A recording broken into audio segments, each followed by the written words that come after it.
রমজানের শেষের রাত, চারপাশে নীরবতা, মানুষ ঘুমিয়ে আছে। কিন্তু ঠিক এই রাতেই আসমান থেকে নেমে আসছে হাজার হাজার ফেরেশতা। একটি রাত যার মূল্য ১,০০০ মাসের থেকেও বেশি, মানে ৮৩ বছরের ইবাদতের থেকেও বেশি সোয়াব। এটাই লাইলাতুল কদরের রাত। কিন্তু প্রশ্ন হলো, এই মহামূল্যবান রাতটি কিভাবে চিনবেন? কোন কোন লক্ষণ বোঝা যায় আজ হয়তো লাইলাতুল কদর? আজ আমরা জানব হাদিস ও ইসলামী বর্ণনা অনুযায়ী লাইলাতুল কদরের সেই ৭টি লক্ষণ।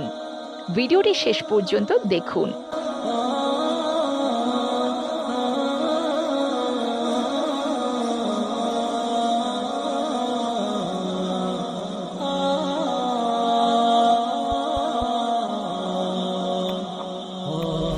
১.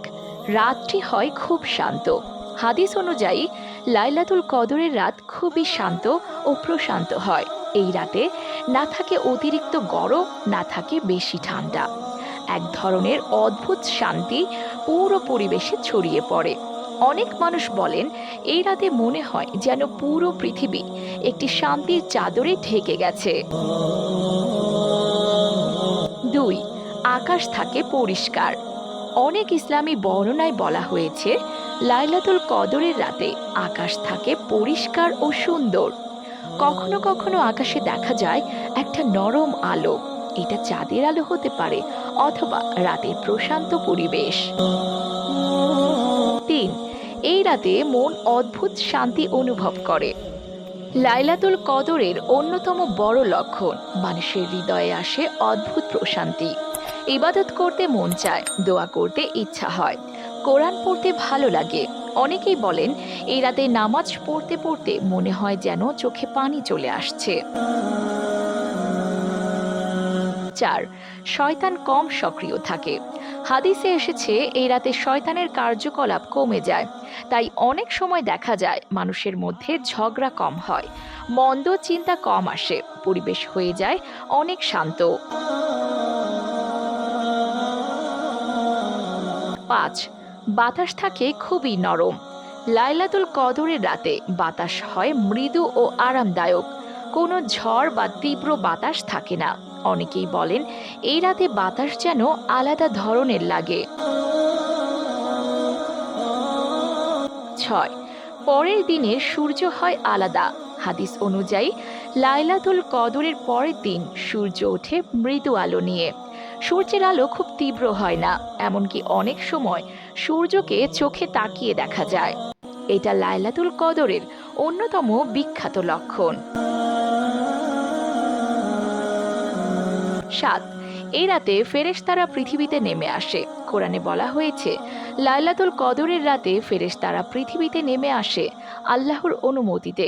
পুরো রাত জুড়ে তারা শান্তি ও রহমত নিয়ে আসে। ভাবুন, একটি রাত যেখানে পৃথিবী ভরে যায় ফেরেশতায়, তাহলে লাইলাতুল কদর কোন রাত? নবী করিম সাল্লাল্লাহু আলাইহি ওয়াসাল্লাম বলেছেন, রমজানের শেষ ১০ রাতের বিজোড় রাতগুলোতে লাইলাতুল কদর খুঁজতে, যেমন ২১তম রাত, ২৩তম রাত, ২৫তম রাত, ২৭তম রাত এবং ২৯তম রাত। অনেকেই মনে করেন ২৭তম রাতেই বেশি সম্ভাবনা, কিন্তু নিশ্চিতভাবে কেউ জানে না। তাহলে আমাদের করণীয় কি? সবচেয়ে সহজ উত্তর, শেষ ১০ রাতেই বেশি বেশি ইবাদত করা, নামাজ পড়া, কোরআন তেলাওয়াত করা, দোয়া করা, ইস্তেগফার করা। কারণ আপনি জানেন না কোন রাতেই লাইলাতুল কদর লুকিয়ে আছে। লাইলাতুল কদরের সবচেয়ে গুরুত্বপূর্ণ দোয়া, হাদিসে এসেছে, এই রাতে সবচেয়ে বেশি পড়তে বলা হয়েছে এই দোয়া, আল্লাহুম্মা ইন্নাকা আফুয়ান তুহিব্বুল আফওয়া ফাফু আন্নি।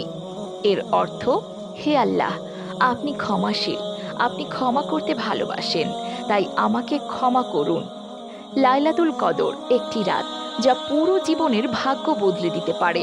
একটি রাত যেখানে আপনার সব গুনাহ মাফ হয়ে যেতে পারে। প্রশ্ন হলো, আমরা কি সেই রাতকে খুঁজে নেব, নাকি ঘুমিয়ে কাটিয়ে দেব? আপনি কি লাইলাতুল কদরের কোনো বিশেষ অভিজ্ঞতা পেয়েছেন? কমেন্টে লিখে জানান। ভিডিওটি ভালো লাগলে লাইক দিন, আর এমন ইসলামিক ভিডিও পেতে চ্যানেলটি সাবস্ক্রাইব করুন।